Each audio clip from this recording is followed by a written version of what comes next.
All right, welcome back, guys. This is Ken of Tortoise Capital Research 2023. It is December 3rd, 2023. I screwed up the time for Jeff, so I'm going to fill this material. My plan is to talk for about an hour, and I want to talk about the materials that I've contributed to this workshop. They've kind of grown as it went along. So I wanted to just give you some insights into what I've put in here and why. So if we go to the index over here, there's really a couple kinds of briefings. There's the briefings from traders who are reporting on their practice, kind of their first shot around, and then some guys that have been around for a while that are going deeper into their work, like Griff and Kyun and Dan, and have been around for a while. What I've got is, let's see, where did I put it?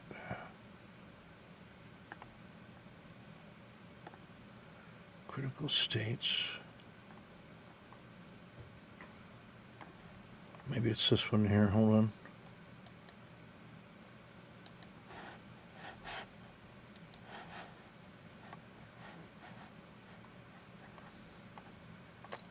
There we go.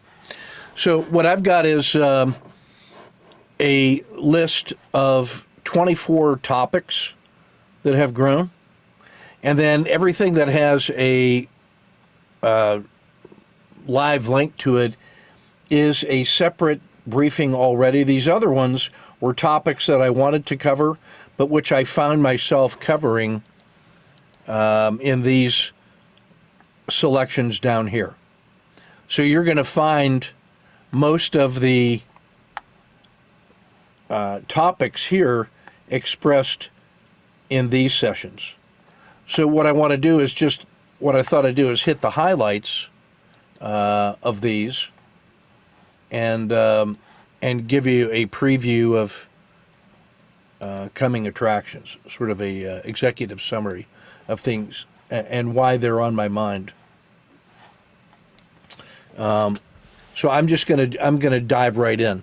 The first one I am calling a theory of moments.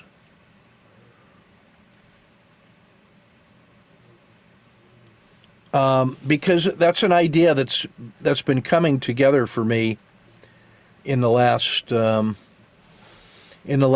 years, and it comes from some work done by the Swedish philosophers who talk about the eventum, which is Latin for the event.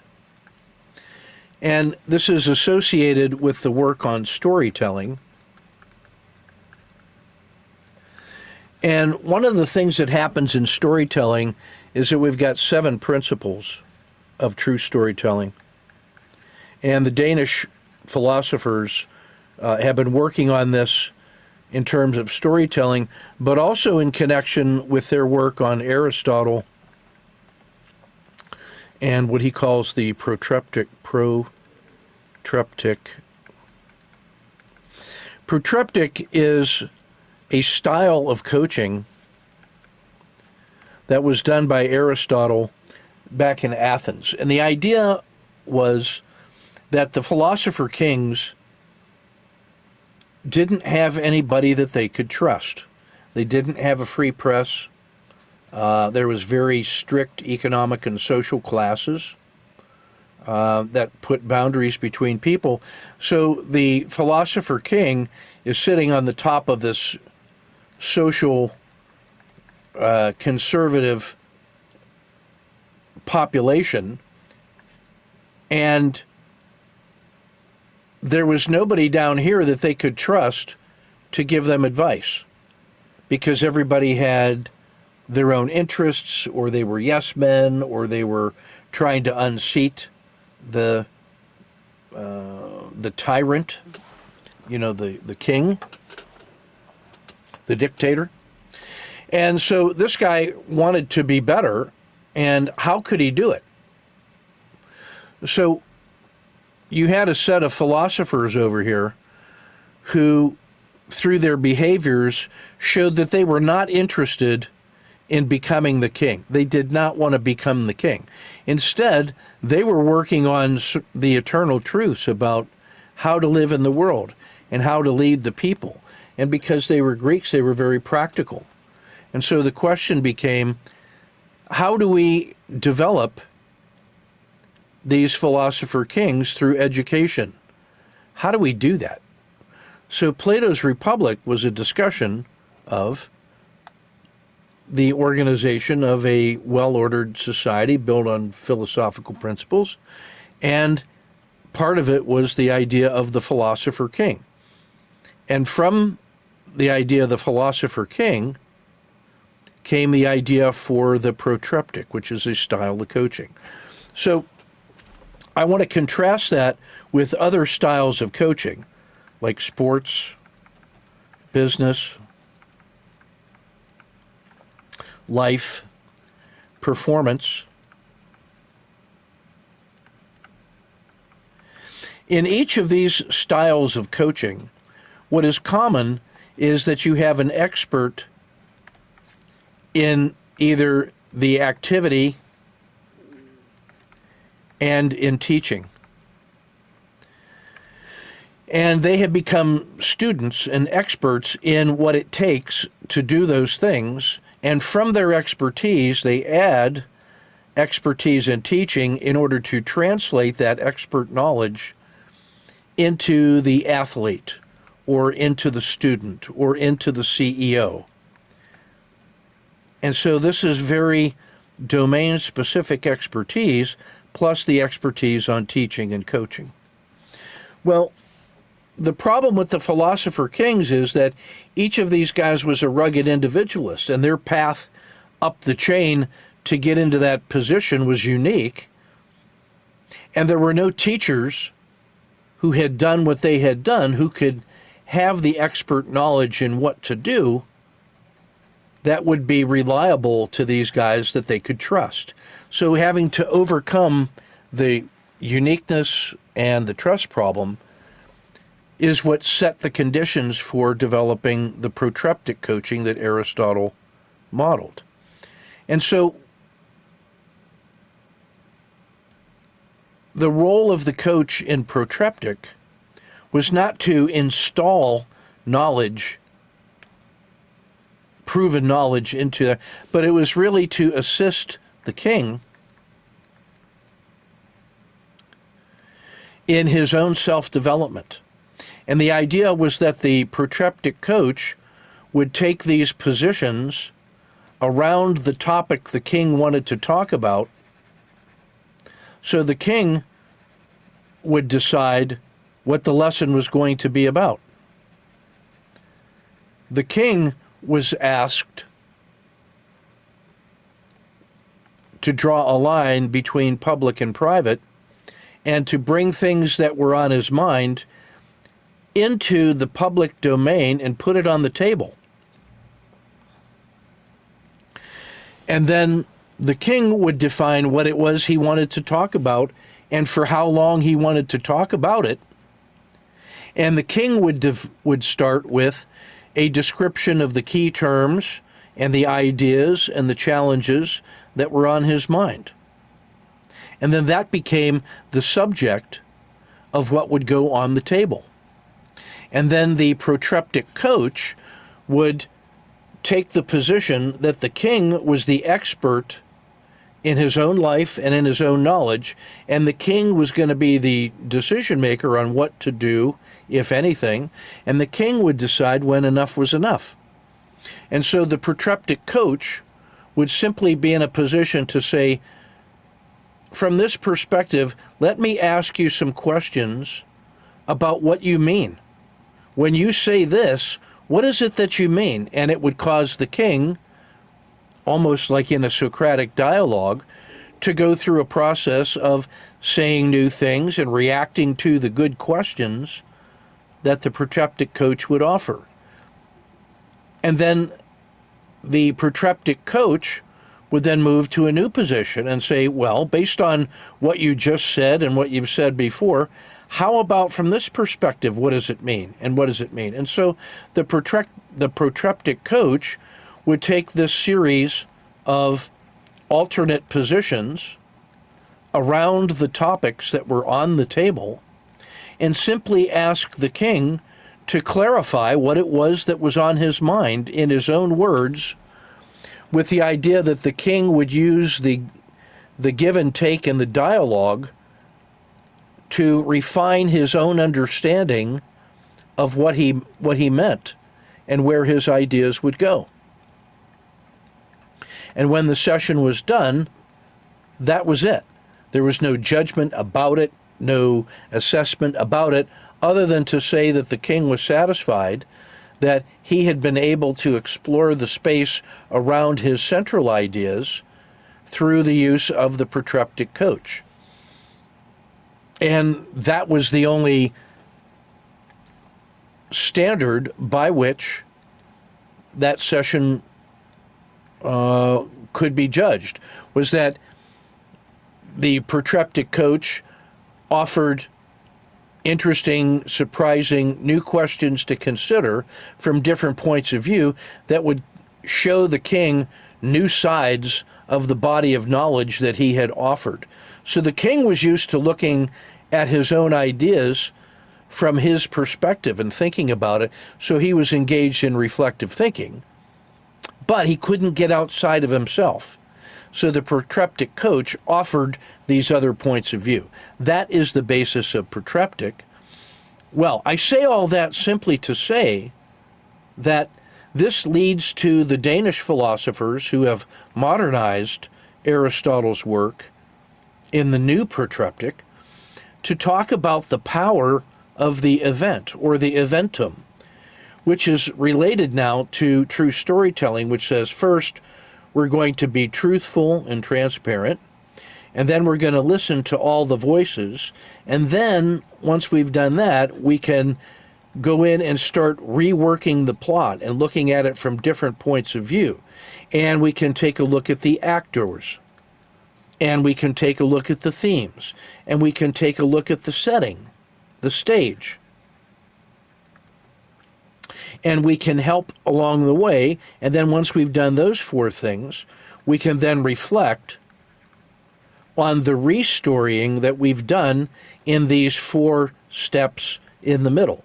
These 4 steps allow us essentially to start with the ideas that the king has offered in his original story, and then subjected it to these points of view. What if we change the plot? What if we look at the actors in different ways? What if we take a look at different principles and ideas that emerge? What if we alter our understanding of the setting and the ecosystem that's going on?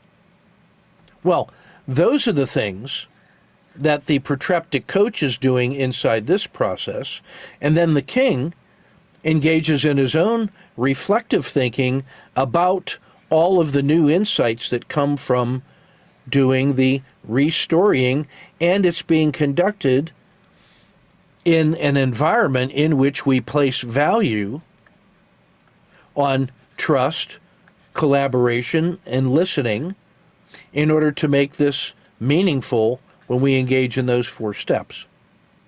So the idea is that when you do that in a social public setting, that the circumstances that you're in, much like the setting of a play, has a lot to do with the quality of what's going on. And what they said was that the event, the setting, the stage, the timing, all of this becomes part of the new story which is being told for the first time. And this connects to our understanding of the 4 ways of knowing. So if I talk about this theory of moments, what we're looking at is how does the social setting impact our deep understanding of what we think about? This is the public space that we're working in. We may have been reflective and gone deep into our unconscious in ourself, but when you step outside of that and you enter a true story circle, whether this is a pure true story circle, or whether it's with your accountability partner or your coach or your accountability group or whoever you're sharing that moment with, the type of social engagement that you're working on sets up the event. That this happens at a start point in a place and it goes until it's finished.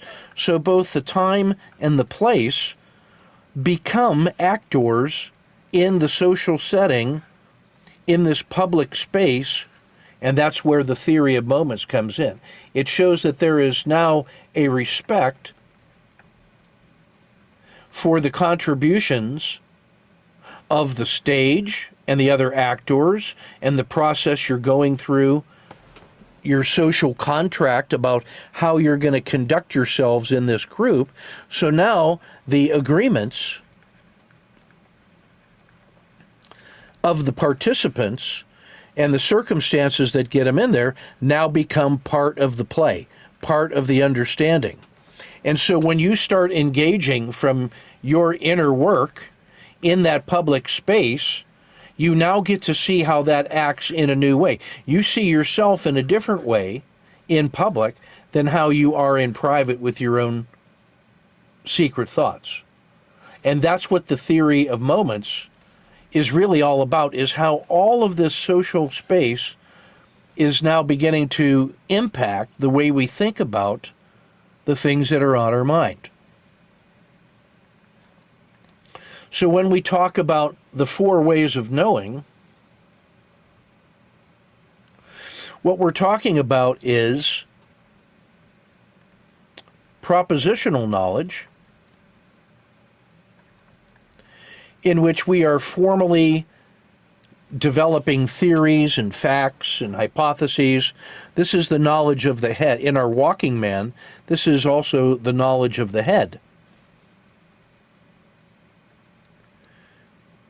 In the formal structure of knowledge. We also have, one of the other 4 ways of knowing is experiential learning,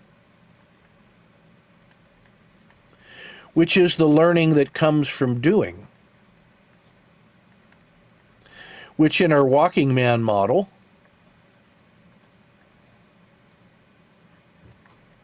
is the knowledge of the hands.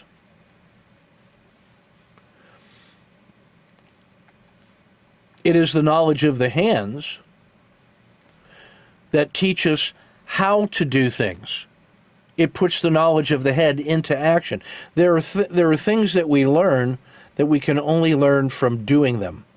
And that is the knowledge that comes from experiential learning.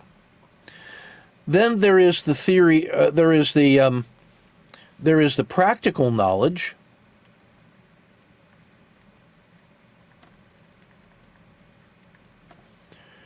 which comes from repetitions, from doing things over and over again. Repetition. This has to do with the knowledge we get from the journey. That you can develop practical knowledge by doing things in the laboratory or in the workshop under controlled conditions, and under those very controlled conditions, you can learn how to do things with your hands, with conscious effort and conscious thought going into how you do that. But if you're on the journey of 10,000 steps, there's a lot of external variables in the world that affect you along that journey.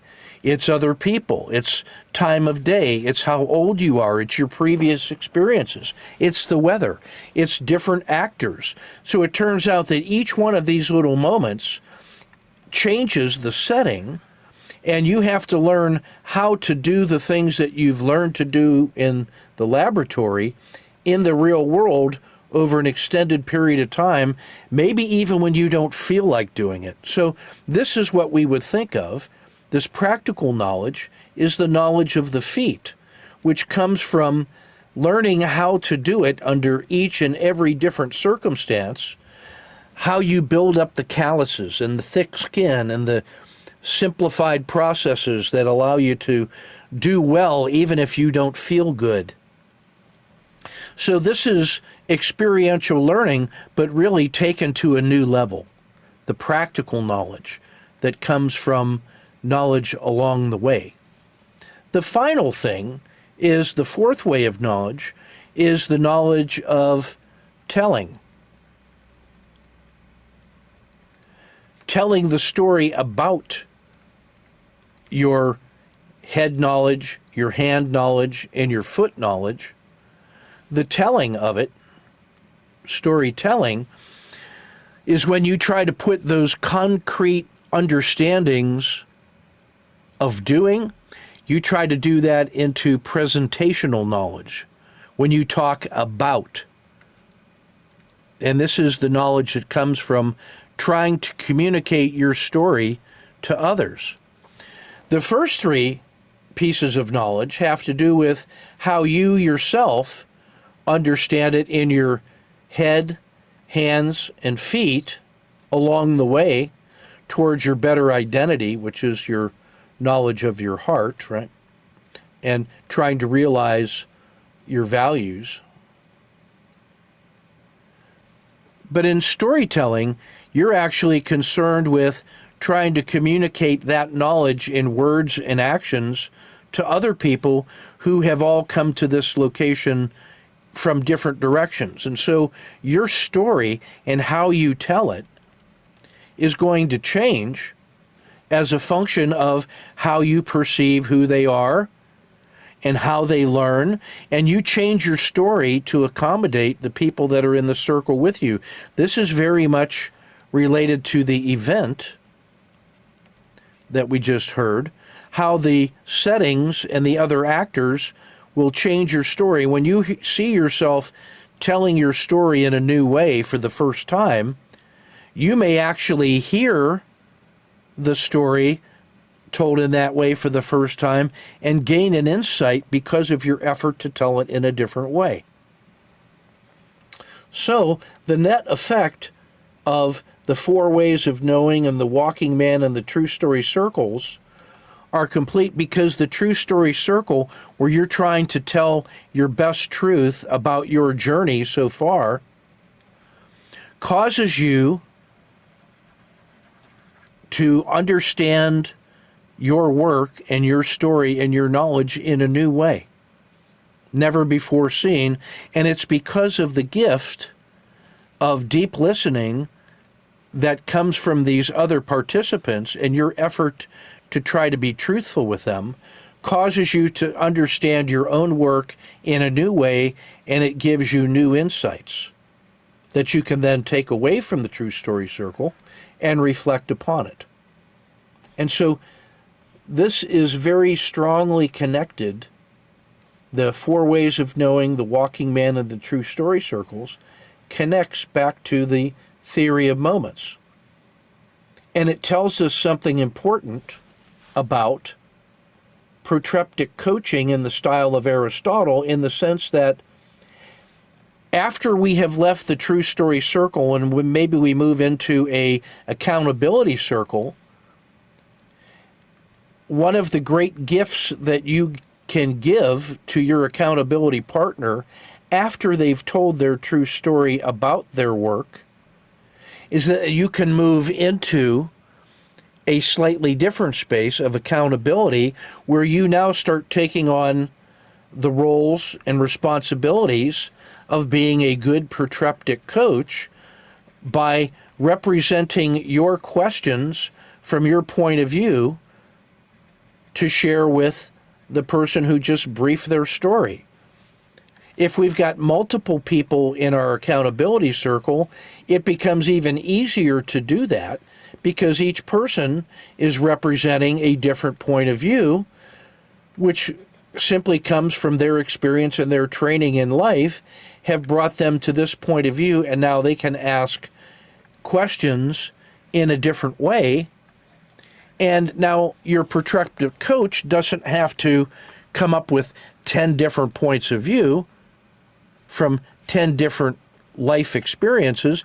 You just have to be truthful and honest in the questions that you ask And the intention is not just so that you can learn, but so that you can contribute to the learning of the person who is brave enough to offer those stories for your consideration.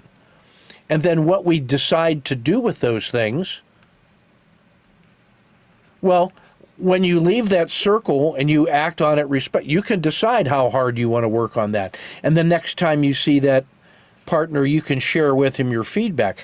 But if you start setting up a regular meeting place and accountability, pretty soon, just like cycles of an engine, this thing starts turning and turning and generating power, and pretty soon your accountability circle is a combination of protreptic coaching and true storytelling circles and the walking man, and you add a turbo power to the community practice of learning. This is the secret sauce behind our style of learning in our accountability circles. That's what this research weekend really is. This research workshop, it used to be just a weekend where a bunch of us would come together, but what this really represents is work that was being done from about 2001 to 2009 when we first came together in a research weekend. And then those of us that are still living, and now respect to Robert Gardner and Mark McDowell and Dr. Van Tharp, some of the original founders of the work that we're doing who have gone on to prepare the way for us, in their spirit, their legacy is that when you come together and share your ideas as best you can and do it through a lens of research, we all get better together. And so you're going to see guys now in 2023 like Jim Carroll and Matt Richardson and Sonal Darbar and Jeff Boccaccio and my brother and me,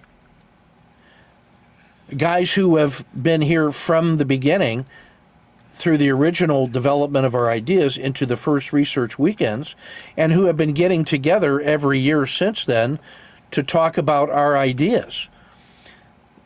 What we've learned about Zoom and the office hours approach is that when you set up an entire year and start having multiple sessions a week, and then start stringing together weeks, it is inevitable that you start getting aha moments and good questions that become refined through practice, and then those things become systems, strategies, tips, techniques, indicators, and then these all become stories that can become research with data, which can be brought forward into 2023 and told in a way for the record and through Q&As to create a living body of knowledge, a professional body of knowledge, which we collectively call, the tortoise community of practice or the owl community of practice, because there are ideas being expressed that go beyond things that I've taught and just things that we're all sharing together. Seen in that way, our book number 1, Foundational Trading, simply is our first crack at documenting this entire process in about 316 pages with Ken and Bill representing some of the earliest foundational things, but also Phil Wu and Griff, who went through an intensive 2-year process of working through the Foundations course and all of these ideas and developing detailed note sheets for the Foundations course, and then actually doing the Kata 2 challenge and turning that into a system. and then using the process of turning Kata 2 into a system to develop a workshop called the Applied System Development course. And when you put those two together, you get a process for how to go from an idea or a question all the way through the steps that it takes to develop a system that can be taught to others, meaning that it's based on rules. And you learn the Kata 2 system, which puts together all of these principles and gives you a working system with all the rules and the contingencies. So you get a system and then a system of designing a system in one partnered course. And so myself, my brother, and Phil and Griff collaborate to generate that book of foundational trading, which is, to me, the baseline for all the future workshops and things that we're doing. It's the process of systematically defining what it is that we're all about. And then if we take a look at the next 9 books,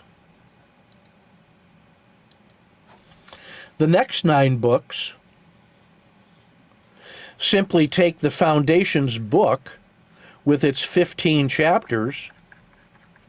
The next 9 books take each of those chapters and expand them into a book themselves. Like book number 2 is going to be the job book.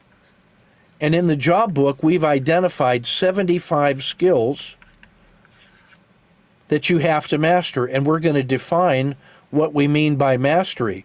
In step 0, I don't know anything about it. When I move to level 1, I'm aware of it. I'm curious about it. I'm working on it.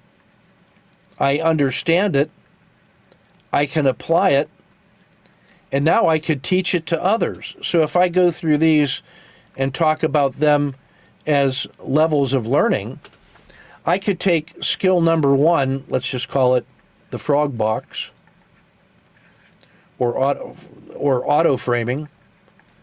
I didn't even know that was a thing. So if you didn't even know that was a thing, that's where you are. So imagine if you had those 75 skills laid out in plan, prepare, execute, and assess, and these represent the steps towards mastery of our body of knowledge. We can help you with the job book of identifying those 75 things, and now you could keep score of where you are and use that to decide what's the next most important thing to work on.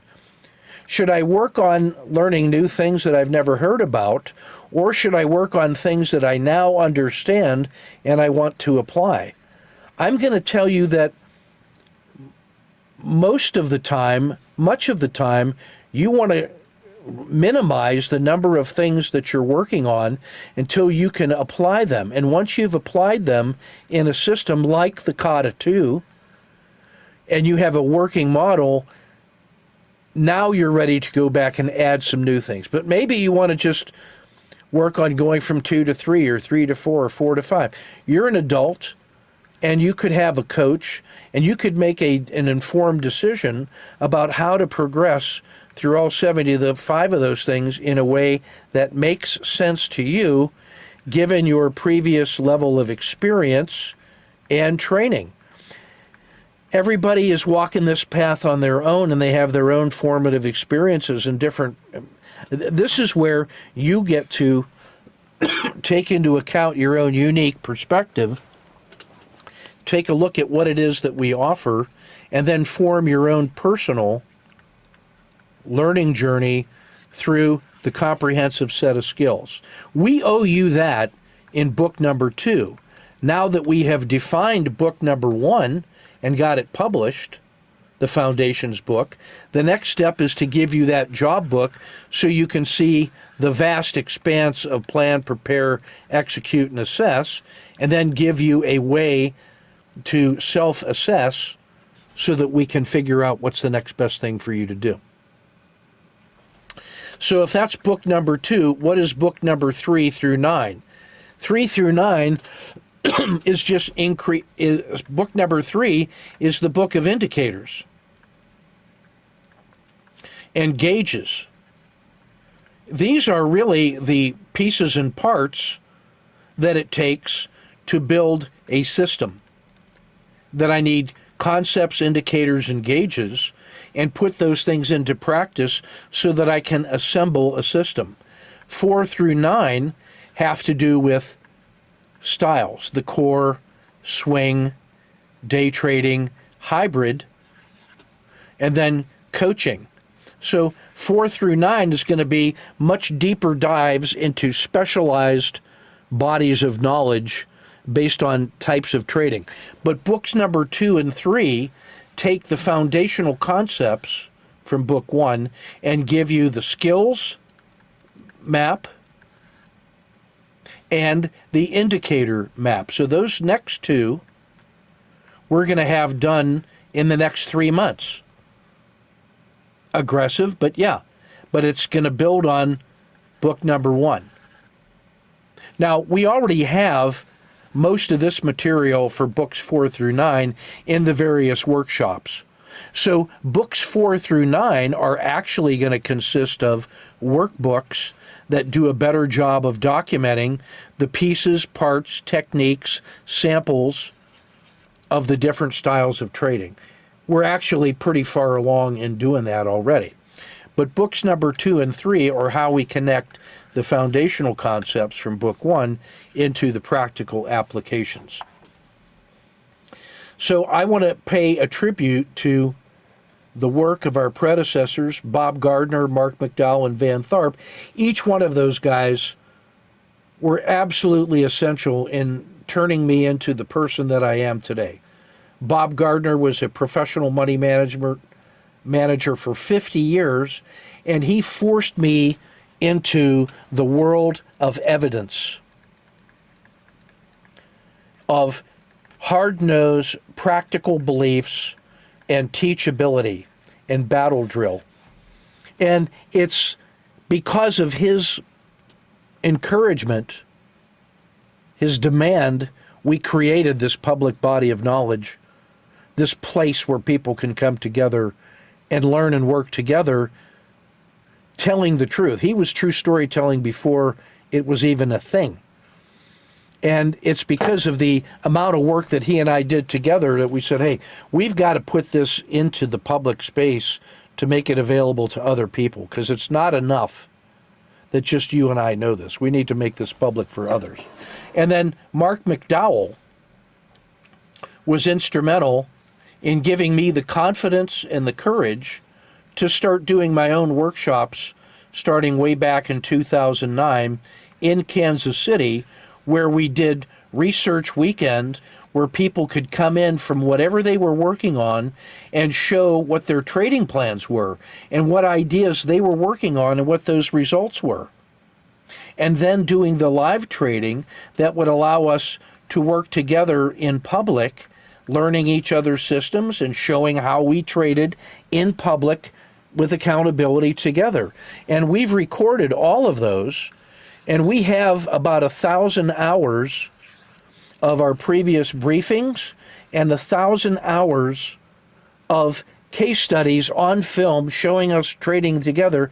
And I will tell you that most of the things that we're doing in books 4 through 9 with the core, the swing, the day, and then the hybrid trading that pulls them all together, we've got 1,000 hours of us doing that in the years from 2009 to 2019, and it's the same ideas that we're working on now in the formative years and doing that stuff together. We have frog trading,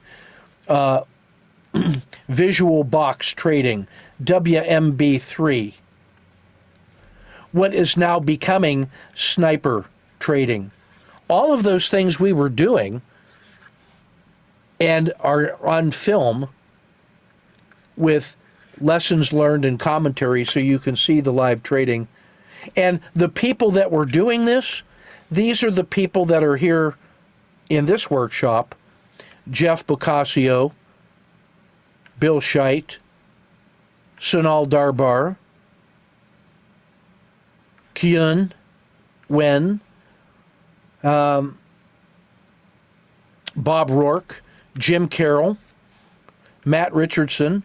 Matt Richardson was where you were, or where you are, 10 years ago as a lawyer and a PhD who shifted and has now become a money manager in the world, partnering with Jim Carroll.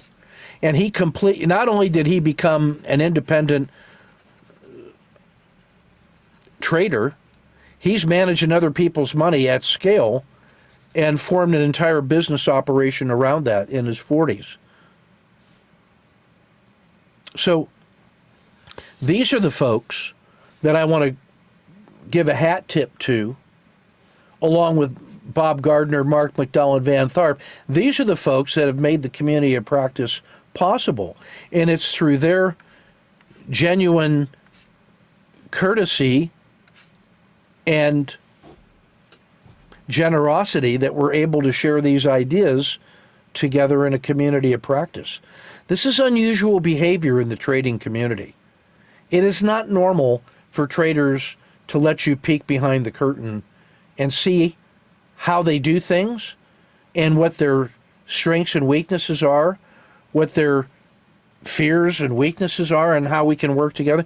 That takes a real act of courage and respect to do that, which is why we go through this learning process and are selective about who we invite to these workshops. You got to sort of show that you got the right stuff to do that. So you should take it to heart that we believe that you have the right things in your heart and that you're kind of committed to everybody doing well together in our community of practice. So that's what I want to say about the legacy of Bob Gardner, Mark McDowell, and Van Tharp, and protreptic coaching, and the 4 ways of knowing. And I'm going to say that artifacts matter because the stories that we're telling and the slides we're showing and the papers we're writing and the concepts that we're drawing, those things anchor the knowledge into things that endure and that you can go back to and you can build on those artifacts. It forces you to get it out of your own head and onto paper in the real world in public so that other people can examine it, whether it's a slide deck or a checklist or a note sheet or a story that you tell on camera. It's this information in the public space, these artifacts, and the spaces that we share together, these theories of moments. That's what allows us to develop these ways of knowing. It's through the office hours and graduate instruction you learn to take on responsibility for your own learning so that you can do things like plan, prepare, execute, and assess, time, will, pattern, and money, so that you can work through coaching programs and do your works in progress so that in the future you can be one of the people telling your story the way that Chun Long and Kyun Wen and Damian Bricka are bravely doing, just based on exactly where they are. That's how you progress up the skill ladder, is taking responsibility with courage to just document your journey. We know how hard it is to do that. We've been there too. And that's why we respect the courage that it takes to do all this. Now, what we've learned through COVID and hybrid trading is that we can do that every night in every live session and document that. That's why we record everything. And that's why we document everything. And that's why we put it into courses and archives so that we can always go to it. Because we may have said something that we didn't even realize how good it was at the time, but now gives us the basis for something else. It's through this continuous effort to explain what we're doing and answering questions and going back and doing it again and again that we were able to refine things like the supported spring crossing, the Kata 2, and the collapsing dragon. We started off with a pretty good set of RLCO patterns 1 through 7, and through continuous refinement gave them better names and deeper understanding, and that's where all of these Generation 2 ideas come from.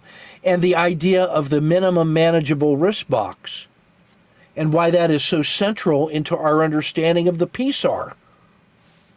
And that allowed us to develop advanced trading with the Godzilla pattern and sniper trading, and doing routine things routinely, so that when we get into a compound critical state and it starts to explode, all we got to do is what we always do, and it pays off in a big way. You see that all the time in the way we do micro lessons and hybrid swing trading and swing trading one day at a time. That's what we do. And then the final thing that I would say, the final topic, is I had a heart attack on July 28th. And over the next week, I put into place a very specific process of a complete life audit, so that if the heart attack didn't kill me, and if the surgery didn't kill me, I was going to come out of that with a storied life where I have come to closure on my past, accepting who it is and who I am right now and what I intend to do, and then a plan for the future of the things that I'm going to be working on until somebody else decides when that life is done. This life audit theater process is my piece of research, and it puts into place almost all of the lessons and the principles that we learn about trading, but applied to life. It's nothing more than bringing together true storytelling and accountable partnering and Japanese Nikan philosophy of accountability in relationships, and making this stuff accountable through visual storytelling to completely sort of update my life and get through it. And that's the reason that we got book number 1 done, is because I realized that we only have as much time as we're going to be, and I better get this stuff going so that this thing will last for another 50 years. I owe it to the guys who went on before to ensure that the legacy has irresistible momentum on the team. That's why we have books. That's why we got younger guys learning how to do this stuff. I want this to be a movement of self-directed team that is committed to the values and principles of what we stand for, so that the people may thrive. Choose your tribe well. That's everything that I want to say in this hour. And these are the topics that I'm offering this time. Every one of these that has a blue color is its own separate recording. And I've given you an executive summary of the things I wanted to say here. And you're going to find those things reinforced in these topics. Every one of them is from between half an hour to an hour long, that goes much deeper into the things that I just got done giving you an overview on.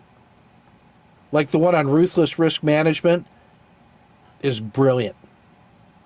And how to read the market, and why beliefs count, and how to analyze data, and how to think about kata 2, and how to do 30-minute and 3-minute trading. Each one of those is an hour long and well worth your time.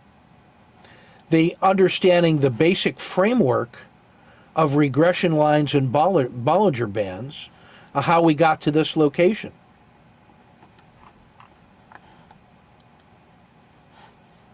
That's what's in this page. I'm also giving you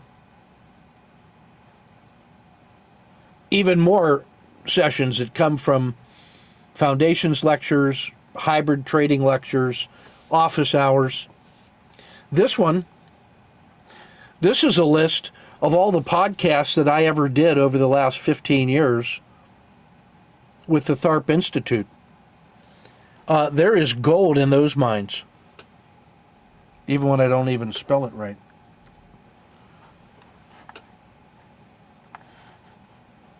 How to do critical thinking.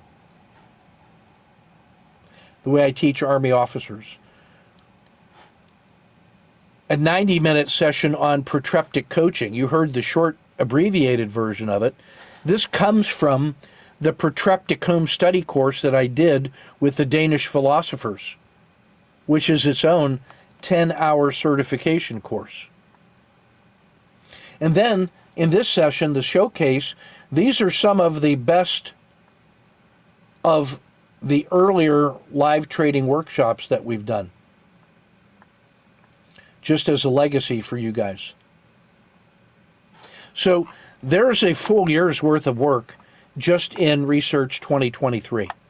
In addition to the amazing 15 or 16 different presenters and all the things they're going to show you, and the 50 lessons that I'm going to give you, there's all of these other ones from previous years that are amazing.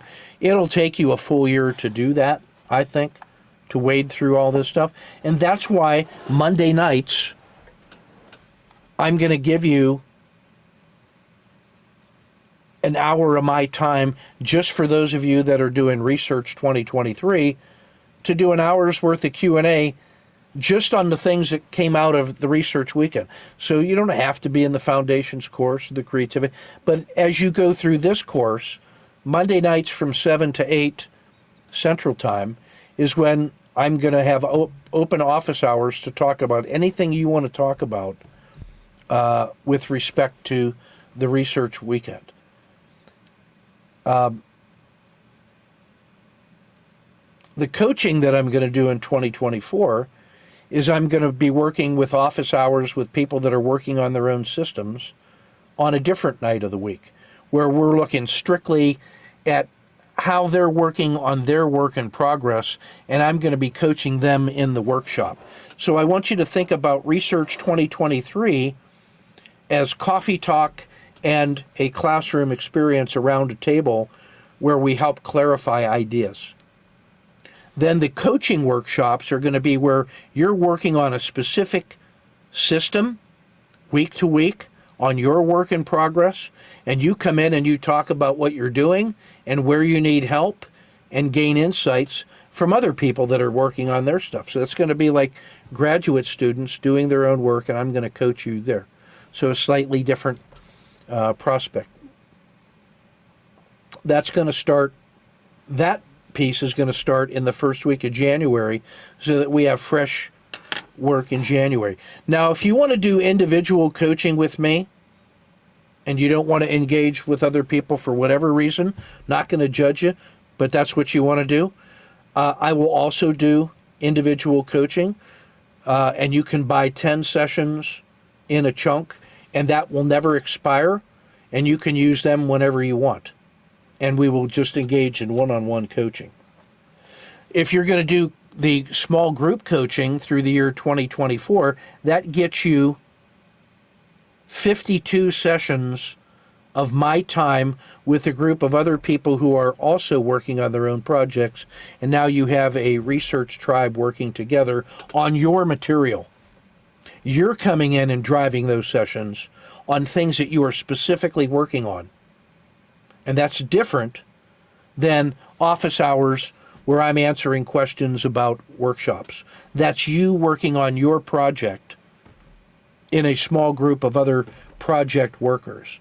So it's important that you understand that difference and the expectation.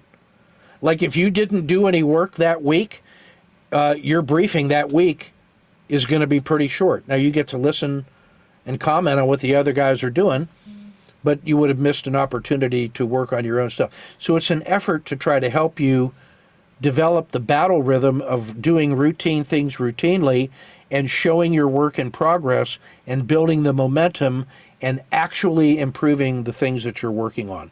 You will find that to be very helpful. And that's what the small group coaching 2024 is. We're going to start that in January. So you have a month to think about whether or not that's for you. That's everything that I want to say. Now, are there any questions? We have about Well, that took about an hour, just about right. I'm going to open it up for about 20 minutes maximum of Q&A for anything that you want to talk about, and raise your hand and be recognized.